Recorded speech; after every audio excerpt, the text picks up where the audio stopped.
Hello friend, जय श्री कृष्णा। स्वागत है आपका कृष्णा होम्योपैथी में।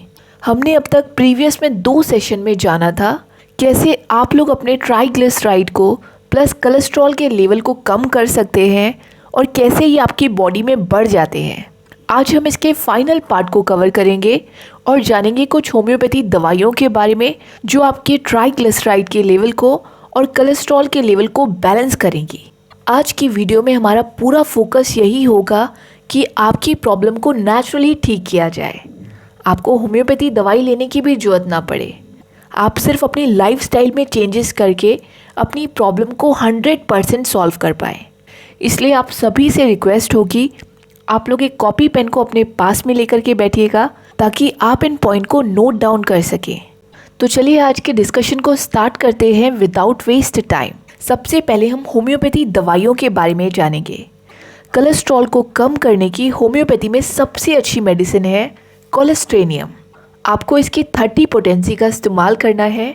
अगर किसी भी पेशेंट का कोलेस्ट्रॉल बढ़ा हुआ है रिपोर्ट में तो आप कोलेस्ट्रेनियम मेडिसिन का इस्तेमाल करिए। ये दवाई उनके कोलेस्ट्रॉल के लेवल को काफ़ी हद तक कम कर देगी। नेक्स्ट हम बात करेंगे ऐसी कंडीशन की जब पेशेंट का ट्राइग्लिसराइड और कोलेस्ट्रॉल दोनों ही बढ़ गया हो। ऐसी कंडीशन में आपको एक कॉम्बिनेशन का इस्तेमाल करना चाहिए ताकि उनका कोलेस्ट्रॉल भी बैलेंस हो जाए और ट्राइग्लिसराइड का लेवल भी बैलेंस हो जाए। आपको क्रिटैगस मेडिसिन का मदर टिंचर लेना है, अर्जुना का मदर टिंचर लेना है। इसके अलावा आपको चिलीडोनियम मेडिसिन का मदर टिंचर लेना है। चिलीडोनियम मेडिसिन आपके लीवर पर बहुत अच्छा वर्क करेगी।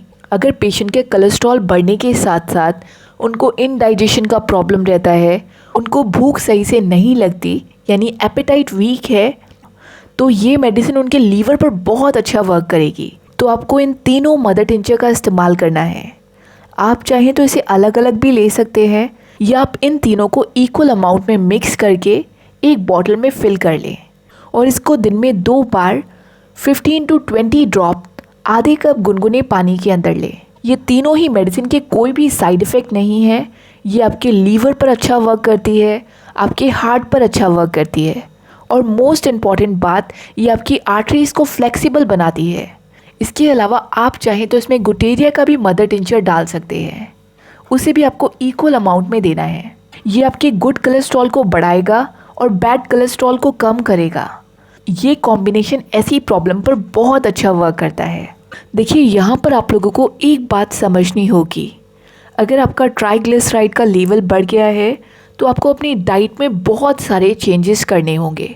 आप कितनी भी मेडिसिन ले लें, अगर आपका लाइफस्टाइल अच्छा नहीं होगा तो आपकी प्रॉब्लम कभी भी सॉल्व नहीं हो सकती।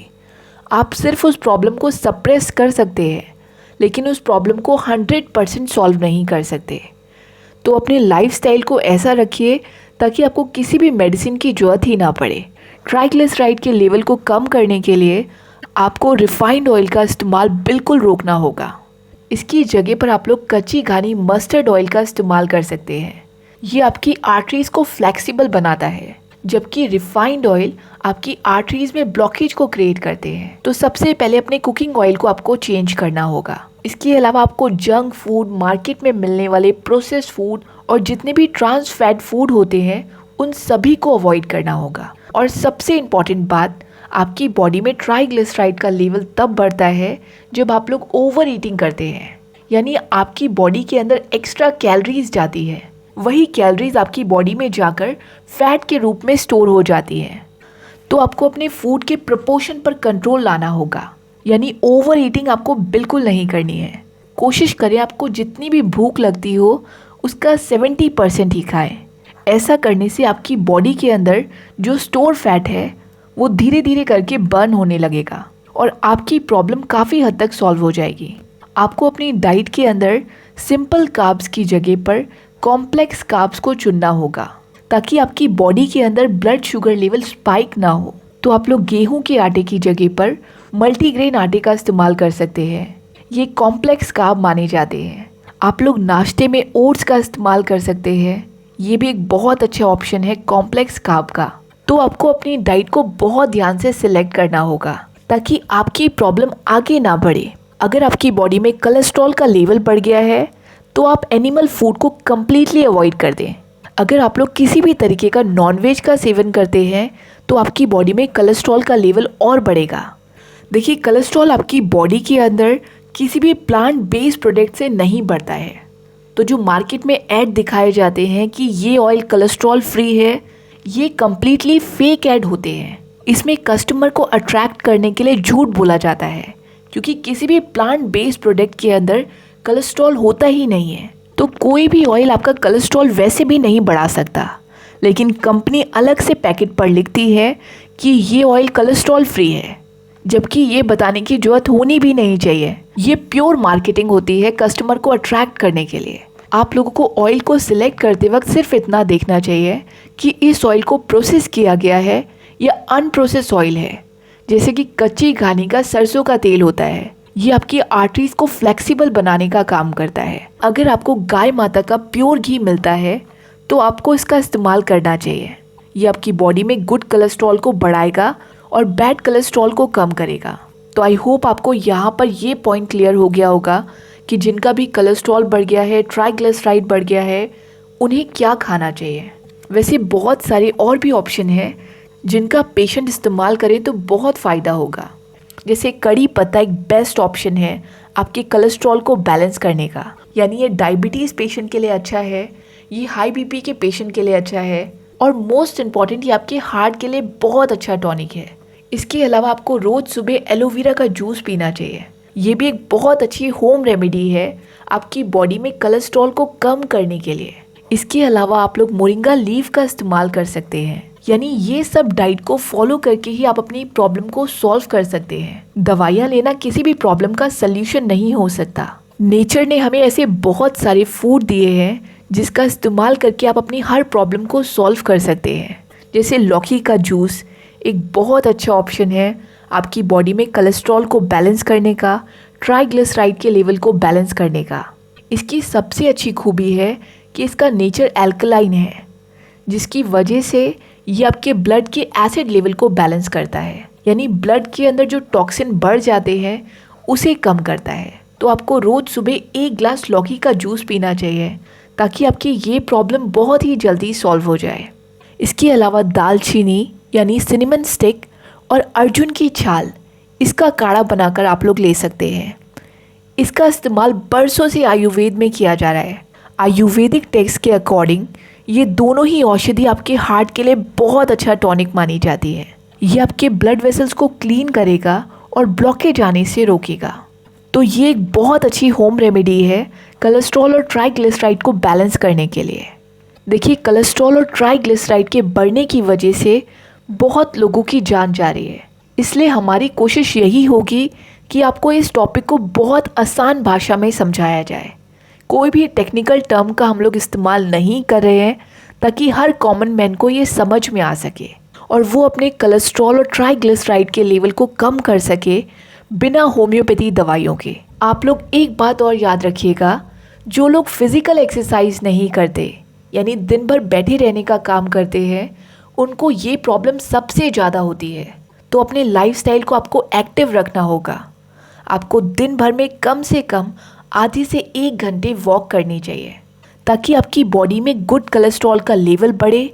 और एक बार जब गुड कोलेस्ट्रॉल आपकी बॉडी में बढ़ जाएगा तो बैड कोलेस्ट्रॉल ऑटोमेटिकली कम हो जाएगा।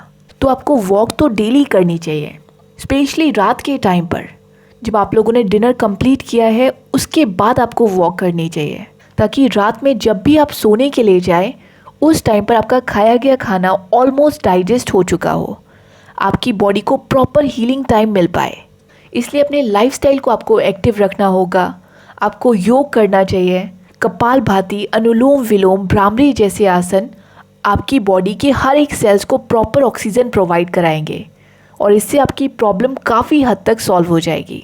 इन सब रूल को फॉलो करने के अलावा आपको अपनी बॉडी को प्रॉपरली हाइड्रेट रखना होगा, यानी दिन भर में आपको 2 से 3 लीटर पानी पीना चाहिए। आपको अपनी डाइट के अंदर ओमेगा 3 फैटी एसिड फूड को शामिल करना होगा, जैसे walnut, flax seed, chia seed, sesame seed, इन सब का इस्तेमाल करना चाहिए। बाकी आप दिन भर में जो भी खाएं, कोशिश करें अपने फूड को डाइवर्सिफाई करें, यानी एक जैसे खाने को आपको बार बार नहीं खाना चाहिए। आपकी खाने की प्लेट में दाल होनी चाहिए, सीज़न की सब्जियां होनी चाहिए, सैलेड होना चाहिए, प्लस चटनी होनी चाहिए। तब जाकर आपकी पूरी बॉडी हेल्दी रहेगी। आपको दवाइयों में पैसा वेस्ट करने की जगह पर अपनी डाइट को इतना हेल्दी रखना चाहिए ताकि आपको फ्यूचर में प्रॉब्लम ही ना हो। आपको सीज़न के फ्रूट खाने चाहिए ताकि आपकी बॉडी में प्रॉपर एंटीऑक्सीडेंट मिल पाए, आपकी बॉडी की सफाई हो पाए। इसके अलावा जो लोग लहसुन का इस्तेमाल करते हैं उन्हें सुबह के टाइम पर यानी खाली पेट शहद के साथ लहसुन को खाना चाहिए। शहद के साथ इसीलिए कहा जा रहा है ताकि आपकी बॉडी की हीट बैलेंस रहे। तो ये वो छोटी छोटी होम रेमेडी है जिससे आप अपनी प्रॉब्लम को सॉल्व कर सकते हैं। तो आई एम श्योर आपको आज की वीडियो से काफ़ी कुछ नई बातें सीखने को मिली होंगी। आज के सेशन में हमने ज़्यादा होम्योपैथी दवाइयों पर जोर नहीं दिया है। आज सिर्फ हमने एक ऐसे कॉम्बिनेशन के बारे में जाना है जो आपके हार्ट के लिए बहुत हेल्दी है, आपकी आर्टरीज़ को क्लीन करने में बहुत हेल्प करेगा, उसे फ्लेक्सिबल बनाएगा। तो अगर आपके लिपिड प्रोफाइल टेस्ट के अंदर कोलेस्ट्रॉल और ट्राइग्लिसराइड का लेवल बढ़ गया है तो आप इस कॉम्बिनेशन का इस्तेमाल करिएगा। बाकी आपको अपने लाइफस्टाइल में चेंजेस लाने होंगे ताकि ये प्रॉब्लम आपकी नेचुरली सॉल्व हो। अगर आप लोग दवाइयों से इस प्रॉब्लम को सॉल्व करेंगे तो वो प्रॉब्लम आगे जाकर फिर से बढ़ जाएगी। So friend, that is it for the day. I hope you like my session. If you really like it, then please subscribe it and share with your friends and family members. Till then, stay safe, stay healthy. Have a good day.